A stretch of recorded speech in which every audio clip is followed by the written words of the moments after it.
Jack and the Beanstalk. As we look here, there's some interesting pictures going on.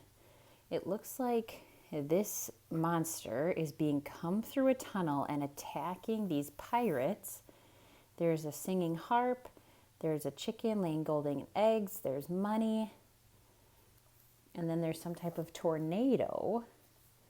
And there's this wizard over here in a hot air balloon. And then here's the pirate ship, and there's the tornado that's taking the giant back up to a castle up there. And he's got the harp and the chicken. And then there's the wizard. And here comes, it looks like maybe a princess and a queen and a king and a boy with a cow. And the boy is giving the princess flowers.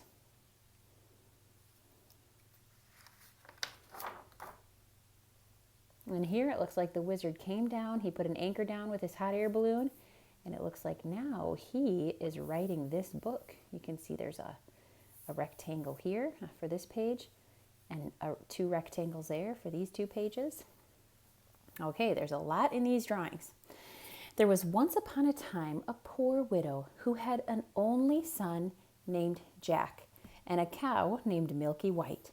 And all they had to live on was the milk the cow gave every morning, which they carried to the market and sold. But one morning, Milky White gave no milk, and they didn't know what to do. "Cheer up, Mother. I'll go and get some work somewhere," said Jack. "We've tried that before, and nobody would take you," cried his mother. "We must sell Milky White, and with the money, start a shop or something." On his way to market, Jack met a funny-looking old man. "Well, good morning, Jack," said he. "Good morning to you," said Jack, and wondered how the man knew his name. That's that wizard. "Can you tell me how many beans makes 5?" said the man. "2 in each hand and 1 in your mouth," said Jack, sharp as a needle. "Right," said the man, "and as you are such a bright lad, I don't mind doing a swap with you. Your cow for these beans." "Go along," said Jack. "Ah, but these are magical beans," said the man. "If you plant them tonight, by the morning, they grow right up to the sky." "Really?" said Jack. "Yes, and if it doesn't turn out to be true, you can have your cow back." "Back already, Jack?" said his mother. "Tell me, how much did you get for Milky White?" "You'll never guess, Mother." "Could it be 5 pounds? 10? 15? No," she cried, "it can't be 20. "I knew you couldn't guess. What do you say to these magical beans? Plant them tonight and—" "What?" said Jack's mother. "Have you been such a dolt, such a fool as to give away my Milky White, the best milker in the parish, for a set of paltry beans? Off with you to bed, and as for your precious beans, here they go out the window."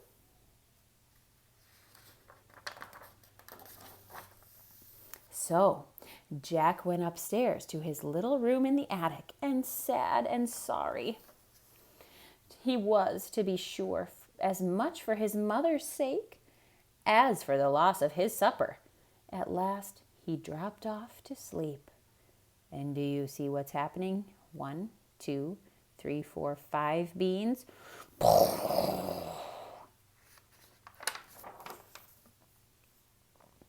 When Jack woke up, he saw that the beans had sprung up into a big beanstalk that went up and up and up till it reached the sky. So the old man spoke the truth after all. Jack gave a jump onto the beanstalk, and he climbed and he climbed and he climbed. His house is way down there. So, but then I don't know where this one comes from. I don't know. Looks like there's a couple beanstalks there. He climbed and he climbed and he climbed and he climbed and he climbed and he climbed until at last he reached the sky. See the big castle up there?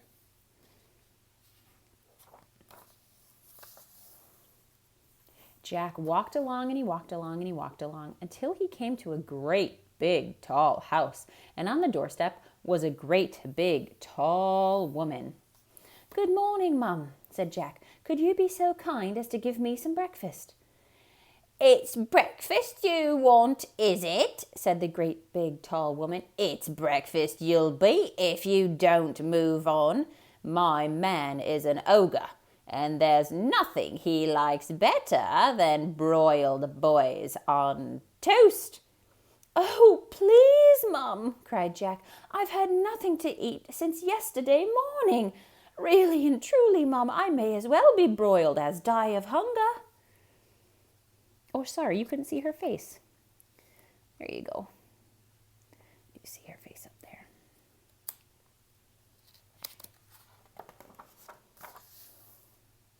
Well, the ogre's wife was not half so bad after all. She took Jack into the kitchen and gave him some bread and cheese when all of a sudden, thump, thump, thump, the whole house began to tremble with the noise of someone coming.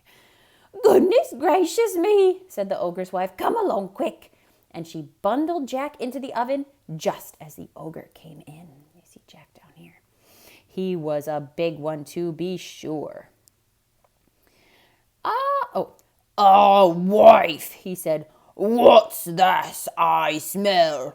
Fee, fi, fo, fum. I smell the blood of an Englishman. Be he alive or be he dead, I'll grind his bones to make my bread." "Nonsense, dear," said his wife. "You're dreaming. Or perhaps you smell the scraps of that boy you liked so much for yesterday's dinner. Here you go and have a wash and tidy up, and by the time you come back, those calves will be broiled for your breakfast." Well, the ogre had his breakfast, and after that he went to a big chest and took out a couple of bags of gold and he sat down to count them. At last his head began to nod and he began to snore until the whole house shook again. Then Jack crept out of the oven, grabbed a bag of gold, and was off before you could say Jack Robinson. When Jack came to the beanstalk, he threw down the gold, which of course fell into his mother's garden. Then Jack climbed down. "Well, Mother," he said, "wasn't I right about the beans? They really are magical, you see." So they lived off the bag of gold for some time. But at last they came to the end of it, and Jack made up his mind to try his luck once more at the top of the beanstalk.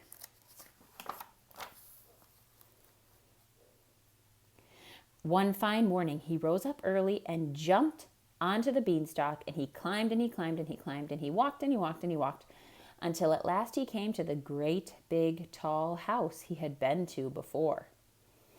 There, sure enough, standing on the doorstep was the great big tall woman. "Go away, my boy," said the big tall woman, "or else my man will eat you up for breakfast. But aren't you the youngster who came here once before? Do you know that very day my man missed one of his bags of gold?" "That's strange, Mum," said Jack, bold as brass. "I dare say I could tell you something about that, but I'm so hungry I can't speak until I've had something to eat." Well, the big tall woman was so curious that she took him in again. So she's saying, "Do you know anything about that bag of gold?" And he's like, "I probably could tell you something about that, but I'm so hungry I'll have to eat first before I can tell you." So that's why she's feeding him again. All happened as it did before. Thump, thump, thump. They heard the ogre's footsteps, and his wife hid Jack away in the oven. Fee, fi, fo, fum. After breakfast, the ogre said, "Wife, bring me the hen that lays the golden eggs." So she brought it, and the ogre said, "Lay." And it laid an egg of all gold. Soon the ogre began to nod his head and to snore till the house shook. Then Jack tiptoed out of the oven, nabbed the golden hen, and off he peltered.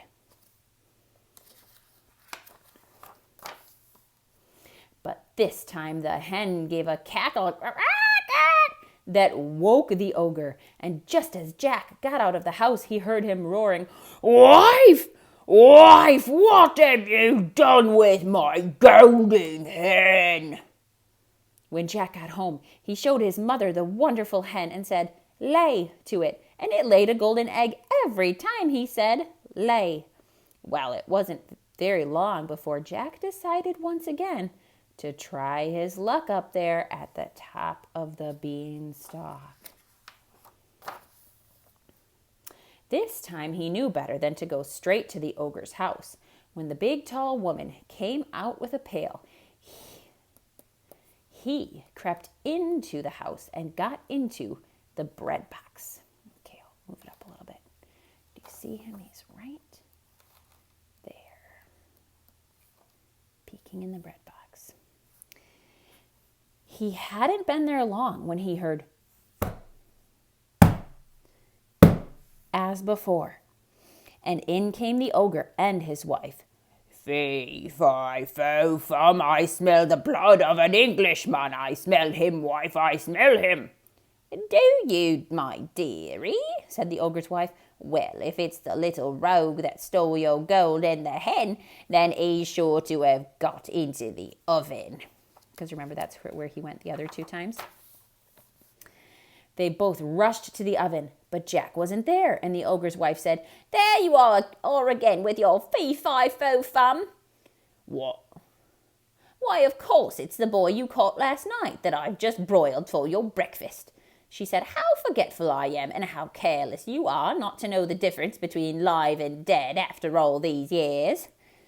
"Well, I could have sworn," muttered the ogre, and he searched the larder and the cupboards and everything, only luckily he didn't think of the bread box. Wow, they're just dumping everything out.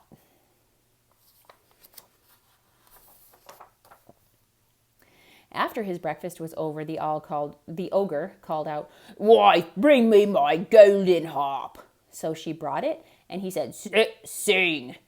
And the golden harp sang most beautifully. Wow, there's lots of women on there. 1, 2, 3, 4, 5, 6, 7, singing probably very beautifully, and lots of hands, arms playing the harp. Probably sounds wonderful. And it went on singing until the ogre fell asleep, and he began to snore like thunder. Then Jack lifted the lid very quietly and crept like a mouse on hands and knees until he came to the table, and up he crawled and caught hold of the golden harp. Oh, this page is pretty terrifying. But the harp called out, "Master, master!" And the ogre woke up. You're like, "Ah!"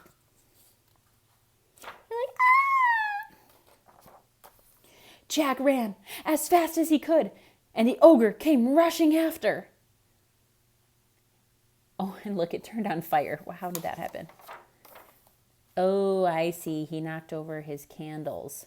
And so then, look, the house is totally on fire, and totally on fire up here. When the ogre saw Jack climbing down for dear life, okay, so they're on the beanstalk. There's Jack way down. Oh, let me see. Yeah, way down there. He swung himself onto the beanstalk, which shook with his weight. Down climbed Jack, and after him climbed the ogre. Jack called out, "Mother, mother, bring me an axe!" Jack's mother rushed out with an axe in her hand, and Jack gave a chop to the beanstalk, cutting it in 2. The ogre fell down and broke his crown, and the beanstalk came tumbling after.